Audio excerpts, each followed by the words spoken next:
Oke, halo, selamat bergabung semua. Ada siapa aja di sini? Great, well, perkenalkan, nama saya Nuri Wulandari.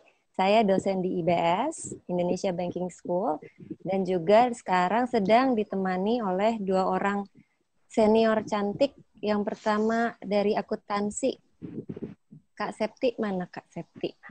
Halo, perkenalkan nama saya Septian Sondri dari Akuntansi 2017. Dan satu lagi dari manajemen, gak kalah cantik, Kak Intan. Halo, saya Intan Safira. Saya dari Manajemen 2017. Terima kasih semua udah bergabung. Nah, hari ini ceritanya kita sedang mendengarkan sekelumit sebenarnya dari keceriaan di Indonesia Banking School. Tunggu sebentar, saya share screen-nya ya. Oke. Bisa terlihat? Bisa. Bisa, oke. Nah, teman-teman yang sudah arrive di Zoom conference ini pasti penasaran ingin tahu Indonesia Banking School itu seperti apa sih? Mungkin kalian mendengar dari sosial media, kalian lihat IG-nya, mungkin kita pernah datang ke sekolah atau ke SMA kalian. Nah, sekarang waktunya untuk kita cari tahu dan mungkin bertanya langsung kepada kakak-kakak senior yang memang sudah menghabiskan masa-masa yang menyenangkan gitu di Indonesia Banking School. Nah, untuk itu, bagi yang sudah pernah ke kampus mungkin udah tahu ya gedungnya seperti apa. Tapi kalau yang belum, atau yang bahkan yang mungkin dari luar daerah, mungkin kita lihat sekilas tentang Indonesia Banking School dan gedungnya. Bentar ya.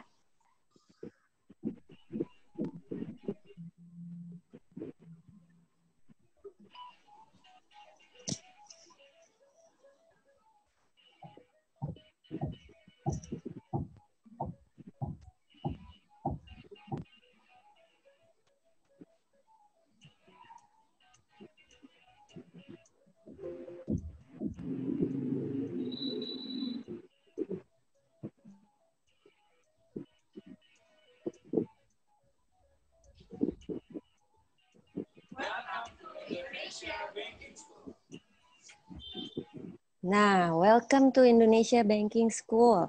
Kita memang sekolahnya kalau bisa dibilang besar enggak, lumayan kecil tapi hangat dan kekeluargaan.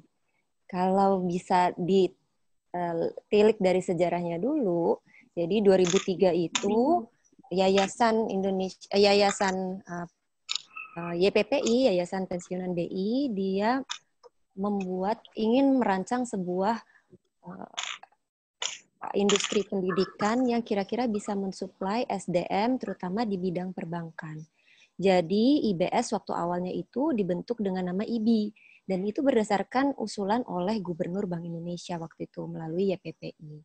Lalu selanjutnya akhirnya dia berganti nama menjadi Sekolah Tinggi Ilmu Ekonomi Indonesia Banking School dan mulai beroperasional 2004. Jadi teman-teman kita itu punyanya Yayasan Bank Indonesia sebenarnya. Dan dari situ akhirnya kita berkembang, ada kurikulum, penggantian kurikulum, lalu kita juga sudah punya alumni, lalu mungkin kita punya dalam satu yayasan itu juga berkembang dari awalnya lembaga pelatihan yang khusus untuk pegawai-pegawai bank, seluruh pegawai bank pernah dilatih di areal kompleks yang sama Indonesia Banking School, sama kakaknya sebenarnya namanya LPPI. Lalu setelah itu kita berkembang sampai akhirnya kita sampai di 2020, di mana visi kita sekarang adalah menjadi perguruan tinggi yang unggul dan penyedia SDM keuangan berbasis teknologi digital terbesar. Teman-teman tahu ya, kalau sekarang kalau kita bilang lembaga keuangan saja pastinya syarat dengan unsur kebaruan. Sekarang apa-apa harus serba digital. Jadi di IBS itu sekarang kita bukan sedang sih, sudah sebenarnya kita menggalakkan sesuatu yang bersifat keuangan digital. Oke, nah ada 3 sebenarnya jurusan S1 yang dari Indonesia Banking School, akuntansi, manajemen, dan manajemen keuangan dan perbankan syariah. Namun sebenarnya semua ini sekarang ingin digalakkan bahwa kita walaupun akuntansi, walaupun manajemen, dan nanti di manajemen itu ada manajemen keuangan, manajemen pemasaran dan manajemen SDM, ada juga syariah, kita berbasis teknologi. Itu yang diinginkan founder dan terutama chair lady kita sekarang. Chair lady kita, Ibu Kusmangstuti, itu Ibu Titu, itu adalah figur besar di dunia perbankan, di Bank Indonesia, di OJK, dan ini surprisingly ya, beliau adalah komisaris dari satu startup yang paling besar, unicorn, bahkan bisa dibilang dekakorn di Indonesia.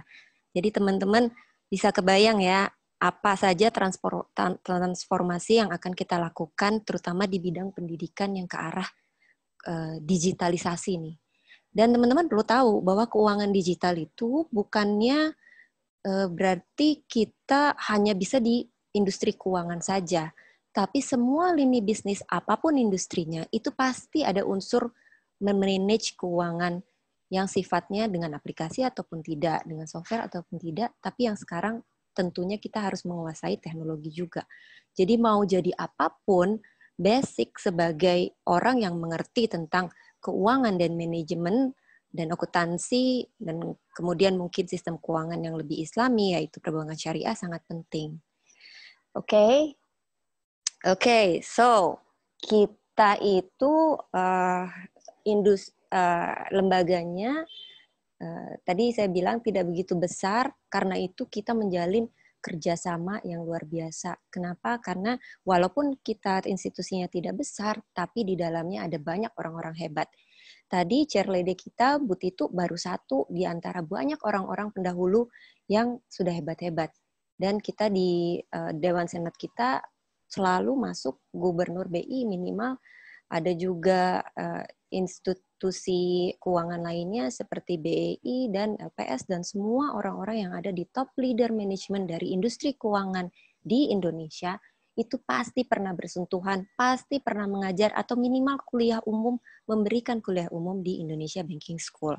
Karena itu teman-teman bisa lihat di bawah tuh, ada banyak sekali bank-bank yang kerjasama sama kita. Apa ya maksudnya saya menampilkan logo-logo itu? Nah, itu adalah salah satu strength kita bahwa kita ingin mahasiswa kita juga punya pengalaman kerja dengan magang. Nah, berikut ini sebenarnya hanya sekelumit dari 200 MOU yang sudah kami tanda tangani selama IBS berdiri untuk bekerja sama menyalurkan mahasiswa-mahasiswa magang, visitasi, ataupun mengkaitkan mereka setelah lulus untuk mendapatkan pekerjaan. Tapi tenang saja, saya belum selesai semuanya nih. Rasanya kok banking terus ya. Cuman saya bilang tadi bahwa ini hanya basic-nya saja. Oke, nah ini tampilan belajar mengajar kita saat ini. Oke, selain tadi gedung yang teman-teman sudah lihat, terus terang sekarang kita lagi di situasi krisis di mana kita harus melakukan pembelajaran secara online. Nah, Indonesia Banking School kita sudah punya platform sendiri di mana memudahkan mahasiswa untuk menyelenggarakan kelas walaupun kita dalam situasi yang tidak bisa hadir secara fisik. Dan teman-teman terus terang kalau bisa dibilang ini adalah blessing in disguise kita. Pembelajaran ini nantinya akan menjadi the new normal. Bukan berarti IBS nanti 100% online, enggak juga. Namun kita akan mengupayakan semua yang berbau teknologi untuk hadir di kegiatan belajar dan mengajar di Indonesia Banking School. Salah satunya teman-teman harus terbiasa untuk belajar atau kuliah online seperti ini. Nah, ini di platform kita bisa dilihat ya, mungkin wah ini bukan kayaknya bukan kelasnya Kak Septi atau Kak Intan ini, bukan ya. Bukan, ini kelasnya Parian ini. Tapi teman-teman yang login di dalamnya adalah mahasiswa IBS yang sedang mengikuti perkuliahan. Gitu. Oke, selanjutnya. Foto apa ya nih? Wah, ini adalah pembekalan visitasi Bank Indonesia. Saya sudah bilang bahwa kita ini seolah-olah cucunya Bank Indonesia karena salah satu turunan dari yayasan yang dimiliki oleh Bank Indonesia. Nah, untuk itu kita dapat privilege, yaitu keistimewaan untuk dapat visitasi di Bank Indonesia. Nah, jadi kalau teman-teman IP-nya bagus, kayak Kak Intan di sini dan Kak Septi, bisa magang di Bank Indonesia seluruh cabang. Visitasi selama 2 minggu lamanya. Banyak sekali. Nanti lihat ya. Saya nggak mau cerita banyak deh soal ini. Kayaknya langsung aja nanti kita dengarkan testimoni magang mereka di cabang-cabang Bank Indonesia di seluruh pelosok negeri. Nah, Bank Indonesia cabangnya ada banyak. Nah, ini foto magang ya. Kita magang, by the way, kita magang itu sangat menjadi komponen yang penting karena kami sadar bahwa magang itu adalah pintu menghantarkan kalian ke institusi-institusi besar. Bukan hanya sebagai persyaratan utama, tapi juga untuk mengasah skill. Nah, kalau kalian lihat sebelum lihat fotonya, lihat di atas itu ada Indonesia Banking School kan logonya ya. Terus ada integrity, knowledge, skill. Maksudnya apa? Integrity waktu kalian masuk kita sudah berusaha memberikan dasar-dasar foundation bukan dari segi keilmuan dulu, tapi melatih integritas kalian. Contohnya, kalian nanti bisa menemukan dosen-dosen di tingkat 1 yang mungkin super tepat waktu, yang mungkin pintunya ditutup duluan sebelum jam 8 gitu ya. Jadi kita melatih integrity. Lalu knowledge. Nah, tentunya keilmuan di tahun pertama itu sangat ditempa untuk basic ilmu dari ekonomi tersebut. Dan kemudian mulai penjurusan yang lebih spesifik di tahun kedua dan tahun ketiga. Nah, skill. Nah, di semester akhir, skill ini dilatih dengan magang. Magang kita panjang, 1 semester. Oke, 1 semester. Dulu 6 bulan, sekarang 4 bulan ya. Tapi itu luar biasa kaya dan syarat atas pengalaman. Dan magang itu, kelebihan kita dibandingkan yang lain, magang kita tidak cari sendiri. Jadi memang karena luasnya network yang dimiliki oleh petinggi-petinggi Indonesia Banking School, yang notabene banyak komisaris, bank-bank buku 4, maksudnya buku 4 itu bank-bank yang besar, top 5-nya di Indonesia, maka kita bisa menyalurkan banyak mahasiswa-mahasiswa kita untuk magang di bank-bank tersebut. Kalian bisa bayangkan, opportunity itu sangat langka loh sekarang untuk bisa magang di bank-bank, bukan hanya bank-bank nih. Nanti saya mau cerita juga, sekarang kita membuka seluruh opportunity untuk magang di financial industry yang lain. Bisa di KAP, bisa di fintech, dan kita sedang memperbanyak MOU dengan startup. Karena sekarang ternyata agility atau kemampuan kerja dari suatu startup menjadi value yang penting saat kalian nanti akan mencari kerja. Nah, gitu ya. Oke, kepanjangan nih. Ini balik ke gambar ini. Ini gambar apa sih? Kok ada Thailand-Thailandnya gitu ya. Nah, ini salah satu dari yang kita usahakan. Jadi kita kerjasama nih sama berbagai universitas di Asia dan bahkan Afrika sih sebenarnya, dan Australia.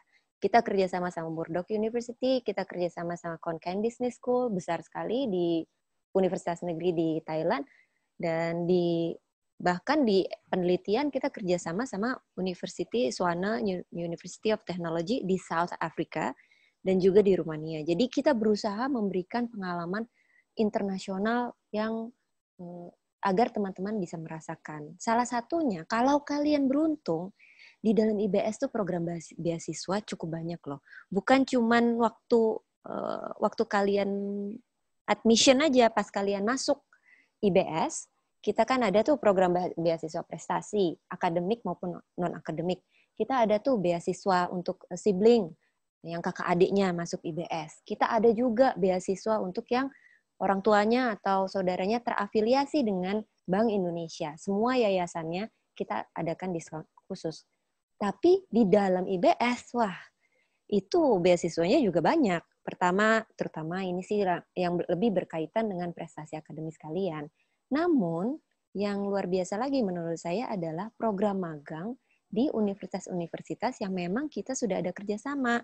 Contohnya di Khon Kaen Business School ini. Nah, kakak kelas kalian, kemarin bertiga itu, mereka mendapat beasiswa dari Yayasan Bank Indonesia. Dan bukan hanya meliputi uang sekolah, tapi juga biaya akomodasi dan biaya pesawat menuju ke kotanya. Jadi Khon Kaen itu seperti Bandungnya ya. Jadi dari sana terus naik pesawat lagi sampai ke Khon Kaen sampai pulang. Jadi ya cukuplah untuk kira-kira 4 bulan magang di situ. Dan mereka di situ disalurkan bukan ke tempat sembarangan, tapi juga ke institusi-institusi yang kredibel. Sebaliknya, mahasiswa konken juga sering datang ke sini untuk melakukan magang yang sama di institusi kita dan masuk ke kelas kita juga. Jadi kalian bisa bayangkan bahwa kita sudah berusaha dan saya yakin ke depannya makin banyak lagi nuansa internasionalisasi yang kita tawarkan. Oke, well, foto yang ini mungkin tentang bahwa, mau bilang bahwa Indonesia Banking School bukan hanya tentang akademis, tapi juga banyak keriaan. Salah satunya menurut saya nih yang paling jadi highlight ya, tahun lalu terutama, ini kompetisi Blibli. Ya mungkin Kak Intan sama Kak Septi hadir ya waktu itu ya. Luar biasa sih, menurut saya itu mewah sekali. Kita adakan di kampus kita menjadi salah satu kampus yang memang dapat privilege untuk dipilih menjadi penyelenggara kompetisi Blibli esports dan kita juga punya UKM-nya. Kita punya banyak UKM sih sebenarnya. Cuman kalau UKM yang lain sudah syarat prestasi saya akan ceritakan nanti. Khusus di sesi sendiri. Yang ini, lihat deh, betapa seriusnya teman-teman kita sedang berlaga nih, dan mereka banyak yang menang lagi. Nah, kalau kalian gak suka e-sport, kita ada UKM Tari kemarin baru dapat kejuaraan tingkat nasional atau regional ya. Lalu kita ada UKM, banyak UKM yang kita punya tentang olahraga juga ada, Vespa Antik juga ada kalau nggak salah itu. Terus kita ada, sempat kita punya UKM juga tentang desain grafis atau videografik gitu ya. Banyak banget hal yang kita lakukan sebenarnya di Indonesia Banking School dan ini memperkaya pengalaman nanti teman-teman semua ketika masuk. Nah, saya kalau ngomong terus kayaknya harus menunjukkan bukti nih alumni ya. Alumni IBS itu kebayangnya bisa jadi apa aja sih? Nah, saya bilang yang pertama justru didorong jadi entrepreneurs. Entrepreneurs bisa di bidang keuangan, bisa enggak. Contohnya Kak Bambi. Kak Bambi ini dia co-foundernya fintech syariah, salah satu yang terbesar di Indonesia menurut saya, Alami Fintech Syariah. Dan investasinya sudah belum sama-sama yang transportasi ride-hailing itu sih, yang depannya G hijau itu. Tapi saya pikir dia cukup besar karena investasinya tambah apa ya, makin tahun kayaknya makin luar biasa kiprahnya di industri finansial syariah, finansial teknologi syariah. Tapi kalian juga bisa melakukan hal-hal yang lain. Contohnya Kak Kodir, dia founder maungaji.co.id. Selain itu, jadi apa lagi? Nah, ini yang kalian bisa jadi regulator. Tentu saja karena link kita yang luar biasa dekat sama mereka. Saya ingat waktu saya pergi ke OJK gedung baru yang OJK Infinity yang tentang fintech. Begitu saya masuk ke ruangan, semua anak-anak yang megang acara di OJK saat itu, acara besar tentang financial technology, semua yang pegang anak-anak IBS. Pendaftaran financial technology company yang pertama, batch pertama di Indonesia yang ngurusin itu adalah anak-anak magang IBS. Jadi luar biasa kiprah kita di OJK saat ini. Dan juga di Bank Indonesia tentu saja, Kak Feni, dia pernah magang di IBS, sehingga dia kesempatannya lebih besar untuk menjadi staf Bank Indonesia. Lalu juga LPS, Kak Win, dia juga pernah magang di LPS, pengalaman emas untuk dia, sehingga dia bisa masuk ke institusi tersebut. Tentu saja itu institusi keuangan yang sangat luar biasa ya di Indonesia. Apalagi, oke, kalian bisa jadi profesional. Contohnya ya sebagai bankir atau sebagai auditor di perusahaan EY itu Ernst & Young yang terkenal ya secara internasional. Tapi guys, jangan bayangkan banker dulu sampai sekarang tuh sama. Beda sama sekali. Dan kami akan mempersiapkan kalian untuk sisi digital daripada banking tersebut. Gitu. Nah, ini tentang alur penerimaan mahasiswa baru Indonesia Banking School ya. Intinya nggak ribet-ribet. Intinya nggak usah ragu, langsung kirim rapot semester 1-5 ke marketing@ibs.ac.id atau nanti kita bisa sediakan juga kontaknya. Lalu akan dihitung rata-ratanya, lalu ada tes yang online, lalu ada wawancara, dan ini juga saat ini dilakukan online. Lalu pengumuman kelulusan deh, lalu masuk gitu. Jadi ya kurang lebih nggak ribet. Dan batasan-batasan waktunya saya yakin nanti kita bisa lihat di pengumuman di website IBS, ibs.ac.id. Oke? Sip. Ya, so that's it. Kayaknya daripada saya ngomong terus, coba kita dengar testimoni gimana sih yang sudah pernah magang di berbagai kesempatan yang di Bank Indonesia ya, kalau nggak salah ya mau cerita. Siapa dulu nih yang mau cerita nih? Septi dulu? Septi mau cerita? Oke. Silakan Septi. Septi masih di mute kayaknya, Septi.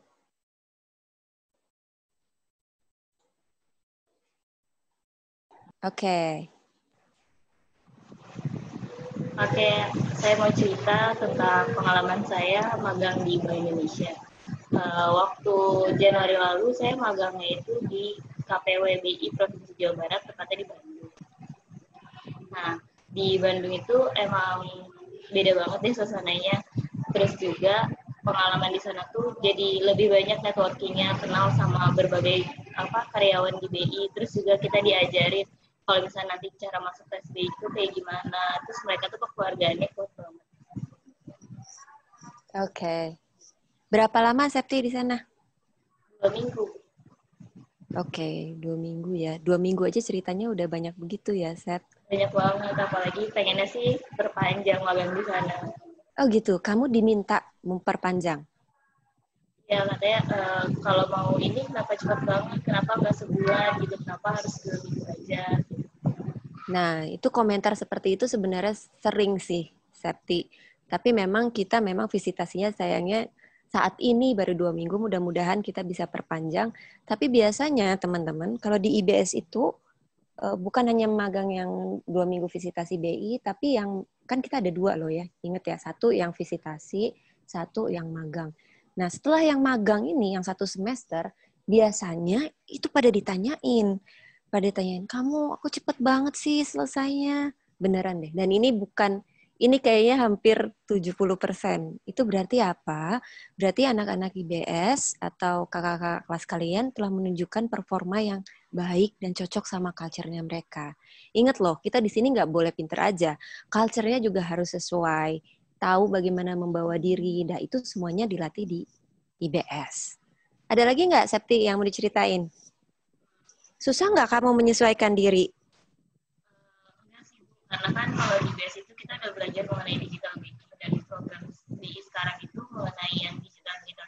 Jadi ketika pas ada pemaparan materi dari mereka pun kami sudah mengerti dari IBS karena udah diajarin juga gitu. Dan untuk menyesuaikan lingkungan di sana pun gak sulit karena budayanya seperti yang diterapkan di IBS. Oke, thank you banget.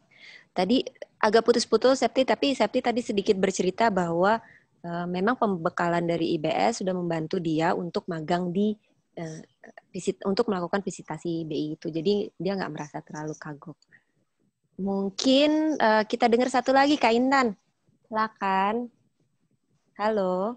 Halo. Ya. Jadi kalau aku waktu itu alhamdulillah dapat kesempatan magang di kantor perwakilan Bank Indonesia Jawa Tengah, tepatnya di Semarang. Oke. Nah, ya jadi waktu itu aku ditempatkan di divisi fungsi pengembangan pelaksanaan UMKM. Baik. Nah, jadi kalau di Bank Indonesia Semarang itu waktu itu kebetulan dia tuh habis melaksanakan suatu acara yaitu UMKM Gayeng yang dimana ditujukan kepada para UMKM yang ada di Semarang untuk difasilitasi produknya bisa ekspor gitu. Nah, di situ waktu itu kebetulan Intan diminta untuk menginput data-data daripada UMKM tersebut. Jadi itu pengalamannya cukup, wah jadi saya jadi tahu gitu ya, oh tugasnya BI selain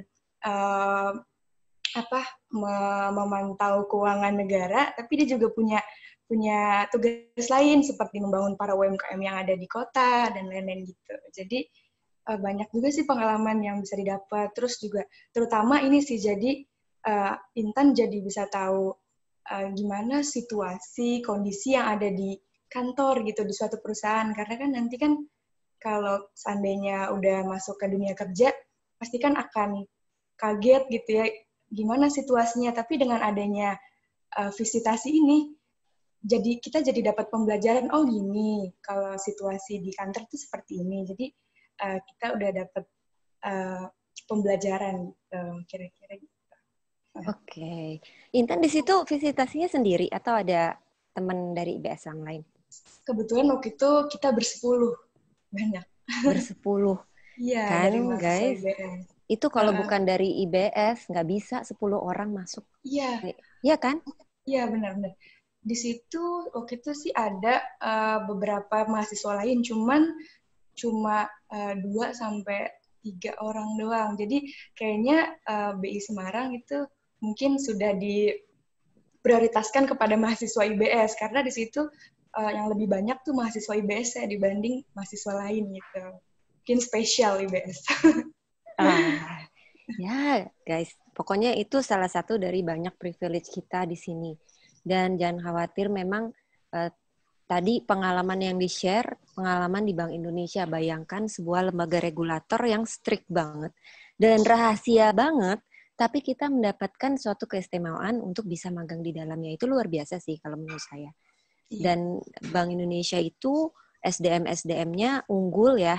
Jadi cara kerjanya juga merupakan pembelajaran yang baik untuk kita gitu. Dan kadang-kadang kan yang dipelajari sepertinya bukan akademis aja, Intan ya. Iya. Kayak sosialisasinya juga kan kamu pasti menangkap sesuatu dong di sana ya. Iya. Gimana kita menyambut kolega kita misalnya, gimana kita berhubungan baik dengan orang lain, gimana kita greeting bosnya gitu. Jadi ada cerita, ada pengalaman. Ada cerita juga sih, kan kita taunya tuh Bank Indonesia kan strict gitu ya, agak kaku gitu ya. Tapi saat saya ditempatkan di divisi itu malah ada satu kolega atau satu karyawan itu yang dimana dia itu bekerja sambil dengerin musik gitu. Jadi mungkin itu cara dia karena tugasnya mungkin agak berat karena di Bank Indonesia. Jadi dia tuh kerja sambil dengerin musik, tapi teman-teman karyawan lainnya itu menanggapinya dengan santai gitu, dan itu nggak apa-apa gitu. Jadi kayak, oh ternyata gini ya, mungkin orang punya cara masing-masing buat dia kerja gitu. Ternyata nggak sekaku yang kita pikirin gitu, ternyata ya. bisa juga. Oke, thank you Intan dan Seti. Nah, mungkin kalau ada pertanyaan nggak kira-kira dari yang audiens di sini yang bisa langsung kita address?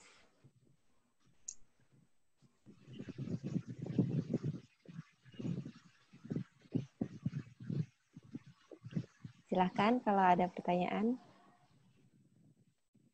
Oke. Kalau belum, memang Zoom Live ini kita lakukan versi singkat-singkat, tapi insya Allah rutin. Dan mudah-mudahan di minggu-minggu datang ada lagi. Jadi kalian harus wajib follow Instagram IBS, at Indonesia Banking School, di mana di situ biasanya akan dilanjutkan oleh IG Live. Khusus hari ini, tapi nggak ada IG Live, tapi di masa depan kita akan melakukannya rutin, dan kalau ada kalian bisa tanya apapun. Ataupun kalau ada yang pertanyaan yang belum bisa disampaikan. Oh, ada yang nanya. Ya, siapa nih? Dari Yades Hechel. Oke. Dari manajemen nih, Kak, kalau di jurusan manajemen itu apa aja sih yang dipelajari? Ayo, Kak Intan, bantuin Kak. Jadi kalau di manajemen itu kan seperti yang Bu Nuri tadi sudah dijelaskan, jadi kan ada 3 penjurusan lagi kan. Yang pertama itu ada manajemen keuangan, manajemen sumber daya manusia, dan manajemen pemasaran. Nah, jadi kebetulan kalau Intan di manajemen pemasaran. Jadi nanti kalau di awal semester, di semester 1 sampai semester 3 ya, itu nanti teman-teman itu belajar pelajarannya dari jurusan manajemen, akuntansi maupun syariah itu pelajarannya masih pelajaran umum, pelajaran sama yang pastinya yang berbau ekonomi ya pastinya dari mulai nanti juga yang manajemen juga belajar akuntansi juga, ada belajar bisnis juga, dosennya Bu Nuri waktu itu sempat saya. Terus ada juga pelajaran seperti kewarganegaraan di awal-awal, terus ada bahasa Indonesia, jadi masih dapat pembelajaran umum kalau di manajemen. Tapi setelah semester 5 itu baru penjurusan, di mana kalau seandainya yang keuangan berarti fokusnya ke belajarnya mengenai laporan keuangan, terus kalau yang manajemen pemasaran fokusnya ke pemasaran kayak aku nanti belajar gimana cara pemasaran yang baik, terus kalau sumber daya manusia bagaimana cara mengetahui sumber daya manusia dan lain sebagainya. Jadi nanti kamu kalau masuk manajemen itu nanti mau ambil fokusnya kemana gitu sesuai passion. Makasih Intan. Benar banget. Dan juga yang mau saya tekankan juga cara belajar kita nggak melulu theoretical ya. Jadi theoretical memang padat di akhir-akhir terutama karena kalian penting. Di awal-awal kita juga ada lab, misalnya kita pakai Munsun gitu ya. Munsun itu aplikasi, jadi kalian masuk ke lab terus nanti ada kita simulasi bisnis lewat permainan bisnis online, kurang lebih seperti itu deh. Nah, jadi kalian berlomba-lomba nih sama grup yang lain. Siapa nih ya kalau kita produksi lebih banyak, distribusinya benar, promosinya benar, berarti kita dapat profitnya bagaimana ya? Nah, itu seru banget. Dan bahkan kita ada kompetisinya sampai ke luar negeri, tuh tingkat regional dulu, tingkat nasional dulu, regional, terus ada tingkat internasional. Jadi cara belajar kita juga nggak kayak textbook banget gitu ya, Nes. Yanes nanya lagi. Keseharian mahasiswa IBS itu kayak gimana, Kak? Ada senioritas gitu nggak sih, Kak? Wah, Septi nih bisa jawab nih, Septi. Kalau di IBS itu, menurut saya sih nggak ada senioritas karena saya sendiri dekat dengan angkatan-angkatan yang di atas. Terus kayak kita malah lebih ke keluarga gitu sama senior-seniornya. Bahkan dengan kita dekat dengan senior itu kita jadi punya link yang lebih luas lagi, kayak misalkan siapa tahu nanti seniornya udah lulus, beliau udah kerja di suatu tempat yang enak, kalau misalnya nanti ada lowongan pekerjaan kita bisa info dari senior kita. Atau juga kayak di kampus kita nggak ngerti nih kegiatan belajarnya, terus kita dekat sama salah satu senior yang memang dia tuh bisa ngajarin kita, terus kita minta tolong Pak, tolong dong ngajarin ini, dan mereka mau terbuka untuk kita untuk ngajarin yang para junior yang nggak ngerti dengan mata pelajaran itu. Thank you, Septi. Ada tambahan, Intan? Ya, bahkan kalau di IBS itu kita ada namanya study club. Jadi itu nanti study club itu yang diadakan oleh suatu ormawa gitu, nanti yang ngajarin itu kakak tingkatnya. Jadi kakak tingkatnya itu malah nanti akan mengajarkan materi-materi yang dia sudah lewati buat adik-adik kelasnya gitu. Justru mana nggak ada senioritas sama sekali, bahkan kakak kelasnya malah merangkul untuk adik-adik kelasnya itu bisa menempuh pelajaran gitu. Dan penekanan juga kalau kami dari pihak dosen memang kita menghindari banget, dan kalaupun menghindari banget tindakan-tindakan yang sifatnya lebih ke senioritas gitu, karena kami institusinya kan kami tidak terlalu besar sehingga lebih memungkinkan kita tahu nih setiap anak namanya siapa. Jadi justru merangkul dan kayak keluarga sendiri sebenarnya sih gitu. Terutama kalau yang dari luar kota nih, biasanya komentarnya bahwa ke orang tuanya bahwa di IBS dosen-dosen deket lah sama mahasiswa, dan dari senioritas juga hampir bisa dibilang nggak ada, kakak kelasnya juga mau ngajarin, persis seperti yang diceritakan Intan sama Septi tadi, gitu. Kurang lebih seperti itu ya? Oke. Kita terus sih kayak misal nggak ada kelas, kita bisa ke BI Corner, terus kita bisa sambil baca buku di perpus gitu, dan di lantai 4 juga di base nyaman banget, kita bisa duduk-duduk di sana sambil ngobrol-ngobrol atau mau sambil ngerjain. Betul. Plus wifi, terus kalau bosen jalan dikit ke Mang Village deh, udah nyampe ya. Oke guys, kayaknya kita akhiri dulu ya sampai di sini ya. Terima kasih atas partisipasinya, terima kasih atas pertanyaannya. Terima kasih Intan dan Serti dan semua tim marketing. Mudah-mudahan kita bisa melakukan ini lagi ya di lain kali. Oke, Terima kasih, Bu. bye-bye. Terima kasih. Bye. Bye.